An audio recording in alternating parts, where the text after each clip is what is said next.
আজকের বিষয় শিবের চড়ক ও গাজন, শিবপুরাণের দ্বিতীয় অংশ। চড়ক একটি শিবকেন্দ্রিক আত্মনিগ্রহমূলক ধর্মাচার, অসৈন্ধব এবং প্রাগার্য।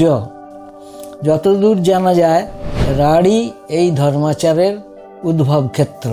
চড়কে অংশ নিয়ে থাকে সমাজের নিম্নবর্গের লোকেরা, হাড়ি, দুলে, বাউড়ি, শূদ্র, ভূমিজ, মাঝি ইত্যাদি। অনুষ্ঠান সংক্ষিপ্ত। চৈত বা বৈশাখ সংক্রান্তির দিন সকালে স্নানান্তে থান বা মন্দিরে ফুল জল দিয়ে চড়কতলায় ভক্তরা সমবেত হয়। সেখানে একটি 10-12 ফুট উচ্চ শাল দণ্ড পোঁতা থাকে। একটি পোক্তা বাঁশের দণ্ড দুগাছি দড়ির সাহায্যে এমনভাবে বাঁধা হয় যাতে ওই দড়ি টেনে বাঁশের দণ্ডটি শালদণ্ডের আগায় ওঠানো যায়। পুরোহিত এই দণ্ডের গায়ে সিঁদুরের ফোঁটা দিয়ে গোড়ায় জল ঢেলে পুজো করার পর কামার দুজন ভক্তের পিঠে 2 ডানায় 2টি করে লোহার বড়শি বিঁধিয়ে দেয় এবং কোমরে গামছার দৃঢ় বন্ধন দিয়ে ওপরে তুলে ঘোরাতে থাকে।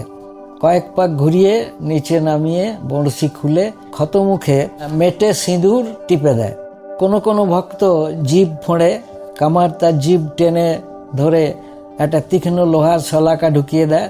সেই অবস্থায় প্রায় 100 গজের পাল্লা 2-3 বার পরিক্রমা করার পর কামার শলাকা খুলে নিয়ে সিঁদুর ঘষে দেয়।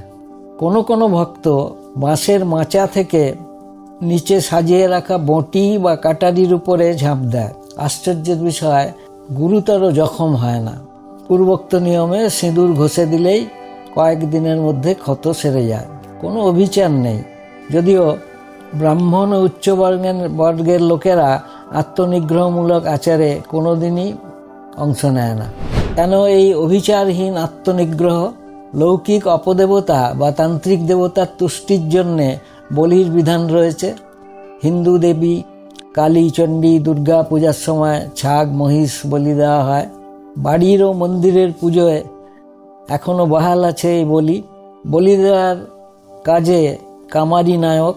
বর্তমানে কোনো হিন্দু দেবতার পুজোয় বলি প্রচলিত নয়। কেন, তার উত্তর নেই। বর্তমানে শিব পূজায় বলি নেই, কিন্তু একসময় ছিল। শিবতন্ত্রে গৃহীত হবার পর ছাগ অথবা মেষ বলি দেওয়া হতো। দক্ষিণে সাধারণ নিয়মে হাড়ি কাঠে। মহাবলীপুরমে পাঁচিলের উপরে এক সারি মেষের ছিন্ন মস্তক এখনও সেই সাক্ষ্য বহন করে। বাংলায় তান্ত্রিক শিবের বলি উৎসর্গ করার একটি ভিন্ন পদ্ধতির সন্ধান পাওয়া যায় পুরুলিয়া অঞ্চলে। অনেক আগের শিবস্থলিতে একটি পাঁঠা দড়ির ফাঁসে ঝুলিয়ে দিলে গলার হাড় ভেঙে তার মৃত্যু হতো।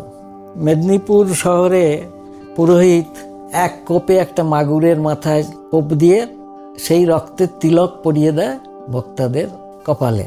এইটি সম্ভবত বলির পরিবর্তিত আচার। গাজন হচ্ছে একটা 2টো শালকাঠ বেশ উঁচুতে, 10 ফুট উঁচুতে, তার সঙ্গে একটা আনুভূমিকভাবে বাঁশের পোক্তা দণ্ড বেঁধে তার থেকে 2টো পাটের তৈরি ফাঁস ঝুলিয়ে দেওয়া হয়। তাকে বলা হয় পাউড়ি। এই পাউড়ি মধ্যে পা ঢুকিয়ে ভক্তারা নিচের দিকে মুখ করে ঝোলে। সেবা ঝোলার যে কাঠ, তার থেকে মোটামুটি 7-8 ফুট দূরে একটা আগুনের কুণ্ড করা হয়, কাঠ কয়লা দিয়ে আগুন। সেই আগুনে মাঝে মাঝে ধূপের গুঁড়ো ছোঁড়া হয় যাতে ধপ করে আগুনটা জ্বলে ওঠে। ভক্তাকে পেছন থেকে ধরে ঠেলে দেওয়া হয়, সে দোল খেতে থাকে। সে ওই অগ্নিকুণ্ডের ওপরে গিয়ে 2 হাত দিয়ে তাপটা নেয়, নিয়ে বুকে লাগিয়ে মুখে বলে, মহাদেবের চরণে সেবা লাগে।